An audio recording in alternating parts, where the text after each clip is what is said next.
नमस्कार, स्वागत है आपका और मैं हूं आपके साथ लता। बड़ी खबर आपको बता रहे, जहां ऑक्सीजन स्कैम पर एक बार फिर से बेनकाब हुए अरविंद केजरीवाल। आपको बता दें, बीजेपी प्रवक्ता संबित पात्रा ने सिलसिलेवार तरीके से खोली अरविंद केजरीवाल के झूठ की पोल। ऑक्सीजन की कालाबाजारी के लिए केंद्र पर फोड़ा जा रहा था, सिर्फ ठीक रहा। ऑक्सीजन पर ऑडिट के बाद अब लाइन पर आते दिखाई पड़ रही केजरी सरकार। जहां आपको बता दें, ऑक्सीजन की कमी को लेकर लगातार भ्रम फैलाने वाले अरविंद केजरीवाल की एक बार फिर से पोल खुलती दिखाई पड़ रही है। और इसी कड़ी में आपको बता दें, बीजेपी के वरिष्ठ नेता और प्रवक्ता संबित पात्रा ने भी एक बार फिर से सिलसिलेवार तरीके से अरविंद केजरीवाल की पोल खोली है। दरअसल बीजेपी नेता ने एक प्रेस कॉन्फ्रेंस के दौरान पेशों की रिपोर्ट का हवाला देकर अरविंद केजरीवाल को बेनकाब किया और ये कहा है कि अरविंद केजरीवाल ने सिर्फ और सिर्फ लोगों में भ्रम फैलाने के लिए केंद्र सरकार पर ऑक्सीजन का ठीकरा फोड़ा। उन्होंने साफ तौर पर यह भी कहा कि केंद्र की ओर से भेजी गई ऑक्सीजन का अगर समय पर सही तरीके से इस्तेमाल किया गया होता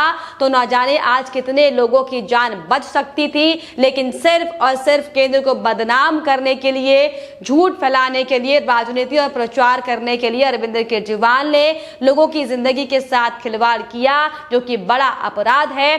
इस दौरान आपको बताते चले कि प्रेस कॉन्फ्रेंस के दौरान संबित पात्रा ने कई अहम खुलासे भी किए, क्योंकि उन्होंने साफ तौर पर आपको बता दें कि पेशों की रिपोर्ट पेश करते हुए ये बताया और ये कहा कि आम आदमी पार्टी जिस तरीके से लगातार झूठ बोलती आ रही थी, पहले दिल्ली सरकार सुप्रीम कोर्ट और हाई कोर्ट जाकर 700 मीट्रिक टन और 750 मीट्रिक टन ऑक्सीजन की मांग कर रही थी। और अगर 5 और 8 मई की बात की जाए तो लगातार अरविंद केजरीवाल ऑक्सीजन की मांग कर रहे थे। वहीं उन्होंने आपको बता दें कि रिपोर्ट्स का हवाला दिया और बताया कि 5 मई और 8 मई को भी लगातार Arvind Kejriwal 700 metric ton oxygen की मांग लगातार कर रहे थे और ऑक्सीजन के लिए केंद्र को धन्यवाद भी दिया जा रहा था। लेकिन उसी दौरान 6 मई की अगर बात करें, उसी दिन जब Arvind Kejriwal 700 metric ton oxygen की मांग कर रहे थे तो कुछ ही मिनटों बाद आपको बता दें, राघव चड्ढा ने ऑक्सीजन बुलेटिन जारी कर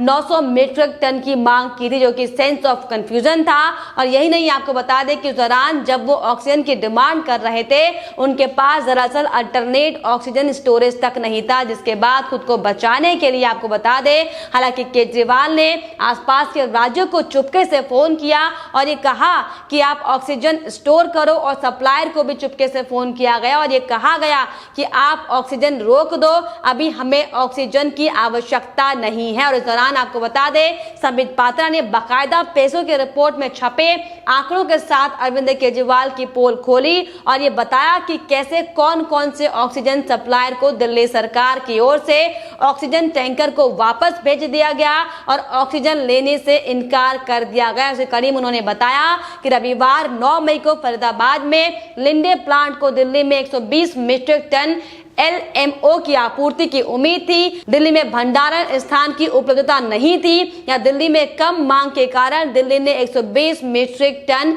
LMO लिया और फिर 74 मीट्रिक टन आपको बता दें कि ऑक्सीजन के टैंकर को वापस भेज दिया गया। वहीं आपको बता दें, इसके अलावा संबित पात्रा ने आम आदमी पार्टी पर हमला बोलते हुए ये भी साफ तौर पर कहा कि आप प्रचार करते रहे, राजनीति करते रहे और कई अस्पतालों में ऑक्सीजन की कमी से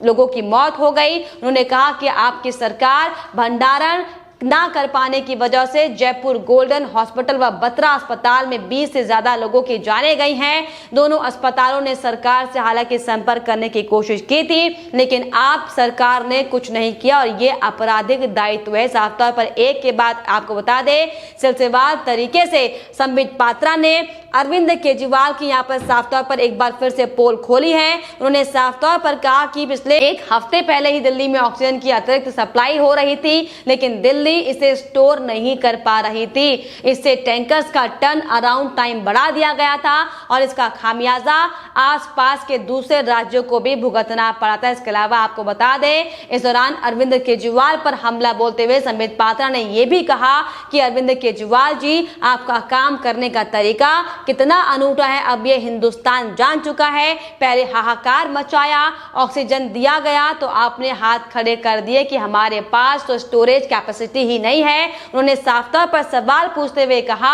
कि स्टोरेज कैपेसिटी बनाने का काम आखिर किसका था? जब आप लगातार केंद्र पर तमाम तरह का ठीकरा फोड़ते हुए दिखाई पड़ रहे थे तो आखिर आपने स्टोरेज की व्यवस्था क्यों नहीं करी? जी हाँ, इसके अलावा आपको बता दें कि संबित पात्रा ने सिलसिलेवार तरीके से एक के बाद एक कई हमले केजरीवाल सरकार पर और सिसोदिया पर किए हैं और इस दौरान कई खुलासे भी संबित पात्रा की ओर से किए गए। लेकिन आपको बताते चले जो तमाम नजरअंदाजगी लगातार दिल्ली की सरकार की ओर से किया गया था, इसको लेकर संबित पात्रा ने साफ तौर पर यह मांग की है कि अरविंद केजरीवाल और सिसोदिया को प्रेस कॉन्फ्रेंस करके इस पर माफी मांगनी चाहिए और लोगों में जो भ्रम फैलाने की जगह उन्हें मिस कंफ्यूजन को दूर करना चाहिए। हालांकि आपको बता दें कि लगातार जिस तरीके से सुप्रीम कोर्ट के आदेशों के बाद से ही अरविंद केजरीवाल और उनके मंत्रियों के होश उड़े हुए हैं, क्योंकि जो अब तक लगातार दिल्ली में ऑक्सीजन की कमी का रोना रो रहे थे, हाहाकार मचा रहे थे, अब वो खुद ही सहानुभूति दिखाते हुए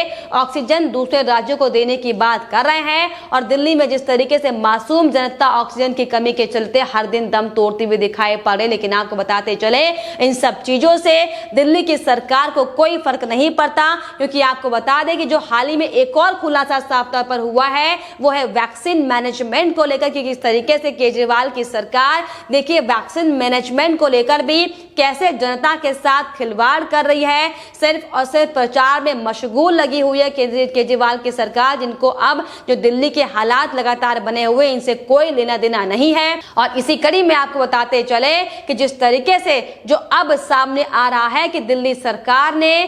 वैक्सीन मैनेजमेंट की अगर बात करें तो कैसे वैक्सीनेशन लगाने के नाम पर भी दिल्ली की सरकार ने बजट में सिर्फ और सिर्फ 50 करोड़ का बजट रखा है, जबकि अपने प्रचार में खर्च करने के लिए आपको बता दें 293 करोड़ का बजट रखा गया है, जिसको लेकर अब बीजेपी लगातार हमलावर है। और इसी कड़ी में आपको बताते चले कि लगातार बीजेपी अब अरविंद केजरीवाल के तमाम लापरवाह रवैये को लेकर हमलावर बनी हुई है। और इसी कड़ी में आपको बता दें कि बीजेपी नेता हरीश खुराना ने भी आपको बता दें अरविंद केजरीवाल पर निशाना साधते हुए साफ तौर पर ट्वीट करते हुए लिखा कि कोविड-19 की स्थिति में वैक्सीनेशन मैनेजमेंट की अगर बात की जाए तो वैक्सीनेशन लगाने के लिए दिल्ली की सरकार ने बजट में मात्र 50 करोड़ रुपए रखे हैं, जबकि अपने प्रचार में खर्च करने के लिए 293 करोड़ का बजट रखा गया है। उन्होंने साफ तौर पर सवाल पूछते हुए कहा कि यह है सिसोदिया का vaccination management, this is what Arvind Kejriwal model of vaccination management. जहां जिस तरीके से आपको बताते चले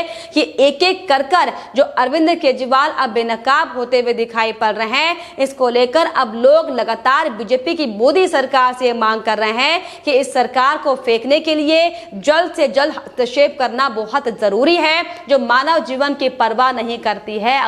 अगर अभी भी आपका हस्तक्षेप नहीं हुआ तो ये जिस तरीके से हालात दिल्ली में और ज्यादा बिगड़ जाएंगे। लोग साफ तौर पर मोदी सरकार से, बीजेपी की सरकार से ये रिक्वेस्ट करती हुई दिखाई पड़ रही है कि प्रत्येक भारतीयों के अंतिम संसाधन में आप हैं और हम आपसे हस्तक्षेप करने की विनती करते हैं। तो लगातार जिस तरीके से जो दिल्ली के हालात बने हुए हैं उनको लेकर अब लोगों में भी लगातार डर बैठने लगा है और इसीलिए लोग लगातार मोदी सरकार से, बीजेपी के नेताओं से इस पर हस्तक्षेप करने की मांग करते हुए दिखाई पड़ रहे हैं। लेकिन जिस तरीके से आपको बताते चले कि एक बार फिर से अरविंद केजरीवाल जो बेनकाब हुए, ये साफ तौर पर दिखाता है कि कितनी हमदर्दी दिल्ली के मुख्यमंत्री अरविंद केजरीवाल को अपनी जनता के साथ है। क्योंकि जिस तरीके से लगातार हम तमाम रिपोर्ट्स भी आपको दिखा रहे हैं कि कैसे दिल्ली में कितनी भारी मात्रा में कालाबाजारी की जा रही थी, कैसे उन कालाबाजारी करने वालों को लगातार संरक्षण दिल्ली की सरकार देती हुई दिखाई पड़ रही थी। लेकिन बजाय जिस तरीके से अस्पतालों में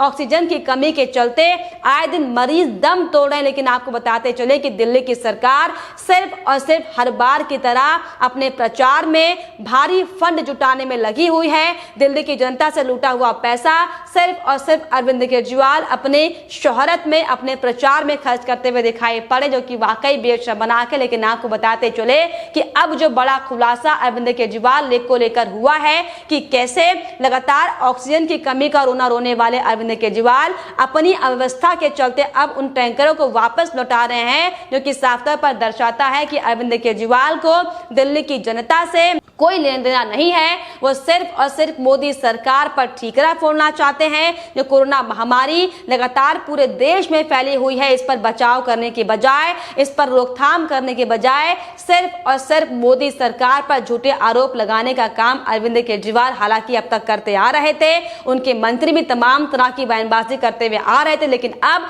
जब सुप्रीम कोर्ट, आपको बताते चले, सुप्रीम कोर्ट का डंडा जब दिल्ली की सरकार पर चल चुका है और ये साफ तौर पर कहा गया है कि अब जो ऑक्सीजन की कमी का लगातार दिल्ली की सरकार रोना रो रही है, हालांकि केंद्र सरकार लगातार ये कह रही है कि उनकी ओर से ऑक्सीजन दी जा रही है तो इसका ऑडिट किया जाएगा। तो अब आपको बताते चले कि अरविंद केजरीवाल लगातार सहानुभूति दिखाने का काम करते हुए दिखाई पड़ रहे हैं और केंद्र से ये रिक्वेस्ट की जा रही है कि जो उनकी कोटे की जो ऑक्सीजन थी वो अन्य राज्यों को दी जाए। हालांकि इससे पहले यही अरविंद केजरीवाल जो लगातार केंद्र पर आरोप लगाते हुए कहते दिखाई पड़ रहे थे कि केंद्र सरकार दिल्ली के कोटे की ऑक्सीजन अन्य राज्यों को दे रही है। लेकिन अब आपको बताते चले कि जब ऑडिट की बात सुप्रीम कोर्ट ने कही है तो लगातार दिल्ली सरकार के मंत्रियों के हाथ पांव फूलते हुए दिखाई पड़ रहे हैं। लेकिन आपको बताते चले कि अब जो हालात लगातार दिल्ली में बने हुए हैं और इन हालातों के बीच जो एक के बाद एक सिलसिलेवार तरीके से दिल्ली सरकार बेनकाब होती हुई दिखाई पड़ रही है, इसको लेकर